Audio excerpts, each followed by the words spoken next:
Good morning students. हम पढ़ रहे थे पाठ 8 संतुलित भोजन। अब तक हमने पाठ में पढ़ा वायु और जल के पश्चात हमारी सबसे बड़ी आवश्यकता होती है भोजन। और भोजन का उद्देश्य क्या है? भोजन का उद्देश्य है संतुलित भोजन दैनिक क्षय को पूरा करता है। अगर हम संतुलित भोजन करते हैं तो हमारे शरीर में जो भी कमियां होती हैं उसको वो पूरा करता है।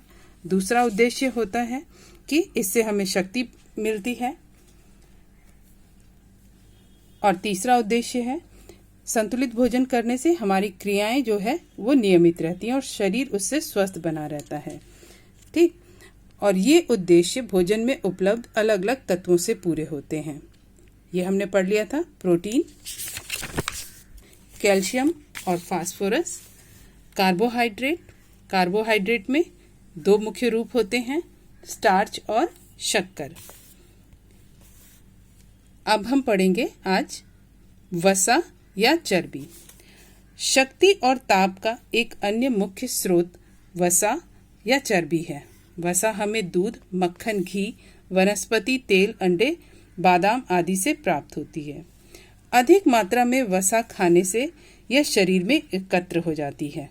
वसा जो है हमें किससे मिलते हैं? दूध से, मक्खन, घी, वनस्पति तेल, अंडे, इन सब से हमें वसा प्राप्त होती है। अधिक मात्रा में अगर हम अधिक मात्रा में इन चीज़ों को खाते हैं तो हमारे शरीर में वसा जो है इकट्ठी होनी शुरू हो जाती है। और परिश्रम न करने वाले व्यक्ति वसा की अधिकता के कारण मोटे हो जाते हैं। और हम अगर ये एकत्रित हो जाती है वसा हमारे शरीर में और हम परिश्रम न करें तो हमारा शरीर फूल जाता है, मोटा हो जाता है। ठीक। अब है देखिए खनिज लवण। खनिज लवण हमारे शरीर को क्लोरीन, आयोडीन, लोहा आदि लवणों की मुख्य रूप से आवश्यकता होती है। शरीर में क्लोरीन जाए, आयोडीन जाए, लोहा जाए, ये सारे लवण जो है हमारे शरीर में जाए। इसके लिए हमें क्या करना होगा? देखिए इन सारे लवणों को जो हमारे शरीर में जाए, हमें हरे पत्ते वाली सब्जी खानी चाहिए। तो चलिए पढ़ते हैं क्या है इसमें। हमारे शरीर को क्लोरीन, आयोडीन, लोहा आदि लवणों की मुख्य रूप से आवश्यकता होती है। क्लोरीन हमें मिल जाता है नमक से, नमक में क्लोरीन मिला होता है। आयोडीन नामक तत्व जो है वो, और लोहा हरे पत्ते वाली सब्जियों से मिल जाता है। आयोडीन और लोहा हमें हरे पत्तों वाली सब्जी से मिलता है। हमारे खून का लाल रंग उसमें उपस्थित लोहे के कारण ही होता है। जो शरीर में खून जो है लाल रंग का होता है, लाल क्यों होता है? क्योंकि उसमें लोहा रहता है। ठीक है, लोहे के कारण ही होता है। अगर शरीर में आयरन की कमी हो जाती है तो खून का रंग भी कम लाल होने लगता है। ठीक। अब देखो विटामिन की हमारे शरीर को कितनी आवश्यकता होती है। शरीर को निरोग रखने के लिए, निरोग यानी स्वस्थ रखने के लिए भोजन में विटामिनों का होना बहुत आवश्यक है। विटामिन कई प्रकार के होते हैं। Vitamin A, vitamin B, vitamin C और विटामिन डी। अब ये विटामिन ए भोजन कौन कौन से भोजन से प्राप्त होता है?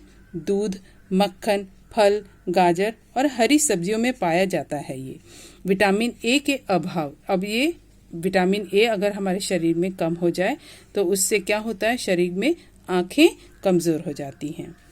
हमारी आँखें जो है वो कमज़ोर हो जाती हैं। यही विटामिन हमें संक्रामक रोगों से भी बचाता है।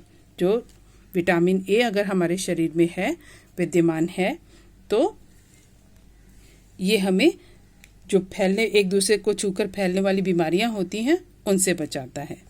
विटामिन बी क्या है? विटामिन बी हमें किन चीज़ों से मिलता है? गेहूं, जौ, चावल आदि में ये पाया जाता है। यह पाचन क्रिया में सहायता देता है। हमारा डाइजेस्टिव सिस्टम जो है उसे ठीक रखता है विटामिन बी। इसकी कमी होने पर जीभ में छाले पड़ जाते हैं। अगर शरीर में विटामिन बी की कमी है तो क्या हो जाता है? जीभ पर छाले पड़ जाते हैं। ठीक है। अब है विटामिन सी। विटामिन सी ये खट्टी चीज़ों में होता है, जैसे संतरा, आंवला जैसे खट्टे फलों, टमाटर, प्याज, अंकुरित चनों एवं दालों में पाया जाता है। विटामिन सी किस किस में पाया जाता है? संतरे में, आंवले में, खट्टे फलों में, टमाटर, प्याज और जो अंकुरित चने दाल होते हैं ना, उनमें भी पाया जाता है। और इनकी कमी से क्या होता है, अगर हमारे शरीर में विटामिन सी की कमी हो जाए तो क्या होता है, मसूड़े कमज़ोर पड़ जाते हैं और प्रायः जुकाम रहने लगता है। अब देखिए, अब है विटामिन डी। हमारे दांतों और हड्डियों को मजबूत रखने के लिए आवश्यक है। इसका सबसे अच्छा स्रोत धूप है। विटामिन डी हमारे दांतों के लिए और हड्डियों को मजबूत रखने के लिए बहुत ज़रूरी है। और ये कहाँ से मिलता है हमें, इसका स्रोत क्या है, धूप। ये हमें धूप से भी प्राप्त होता है। अब नीचे देखें, ध्यान रखो हमारा पेट इन्हीं चीज़ों की भाषा समझता है।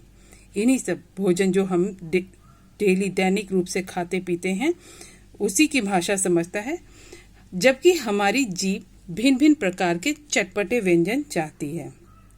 पेट हमारा इन सब चीज़ों को चाहता है ताकि ये सारी चीज़ें पेट में जाएं और शरीर स्वस्थ रहे, लेकिन जीभ जो है वो अलग अलग प्रकार के चटपटे व्यंजन चाहती है। इसका मतलब यह कदापि नहीं कि हमारा भोजन स्वादिष्ट नहीं होना चाहिए। भाई, अगर जीभ चटपटी चीज़ चाहती है तो इसका मतलब ये नहीं कि हम स्वादिष्ट भोजन ना खाएं, बस फीका फीका ही खाते रहें। सदैव स्मरण रखें कि भोजन में स्वाद तो होना चाहिए, पर स्वाद के लिए भोजन नहीं होना चाहिए। भोजन में स्वाद हो, लेकिन ये नहीं कि अगर स्वादिष्ट नहीं है तो भोजन नहीं करेंगे, ऐसा नहीं होना चाहिए। जल भी संतुलित भोजन का एक अंग है। हमारे बैलेंस डाइट में जल भी एक अंग है।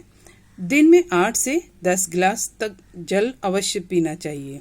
जल के अभाव में कब्ज की शिकायत हो जाती है, पेट साफ नहीं रहता है, इसलिए जल की कमी शरीर में नहीं होनी चाहिए। संतुलित भोजन पर विचार करते समय एक बात और ध्यान देने वाली है और समझनी चाहिए। हमारे देश में गरीबों की संख्या बहुत अधिक है। वे संतुलित भोजन का प्रबंध नहीं कर सकते। जो गरीब लोग हैं वो संतुलित भोजन का प्रबंध नहीं कर पाते हैं। उनको जो मिलता है पूरे दिन भर में उसे वो खा पी कर ख़त्म करते हैं। हाँ, वे कोशिश करें तो सस्ती चीज़ों से भी भोजन की आवश्यक तत्वों को प्राप्त कर सकते हैं। वे हरी सब्जियां तथा पपीते, सेब, केले आदि फल खा सकते हैं। सदैव यह ध्यान रखना चाहिए कि खाने की वस्तुएं साफ सुथरी हों। आप जो भी चीज़ खा रहे हों वो साफ सुथरी हो तथा उन्हें ठीक प्रकार से पकाया गया हो और वो पकी हुई भी ठीक प्रकार से हो। अधकच्ची कच्ची ऐसी नहीं होनी चाहिए। तो सदैव ध्यान रखना चाहिए, खाने पीने की चीज़ें हमेशा साफ सुथरी होनी चाहिए। ठीक है। अब जीवन मूल्य पाठ से हमें क्या शिक्षा मिल रही है यहाँ पर देख लें। अच्छे स्वास्थ्य के लिए संतुलित भोजन और नियमित व्यायाम अति आवश्यक है। भोजन तो जरूरी है ही और व्यायाम भी ज़रूरी है। खेलिए, कोई खेल खेलिए, स्विमिंग करिए, एक्सरसाइज करिए, कुछ भी नियम से व्यायाम करना भी बहुत ज़रूरी है। ठीक, तो आज पाठ यहीं पे समाप्त हुआ। पाठ को सही उच्चारण के साथ पढ़िए और ये जो चीज़ें हैं इनको याद कीजिएगा। कौन सी चीज़, कौन सी विटामिन किस भोजन में मिलता है, स्टार्च किस में होता है, शक्कर किस में होती है, ये सारी चीज़ें आप एक चार्ट बनाकर रफ पेपर पे उसको याद करने की कोशिश कीजिएगा। ठीक है।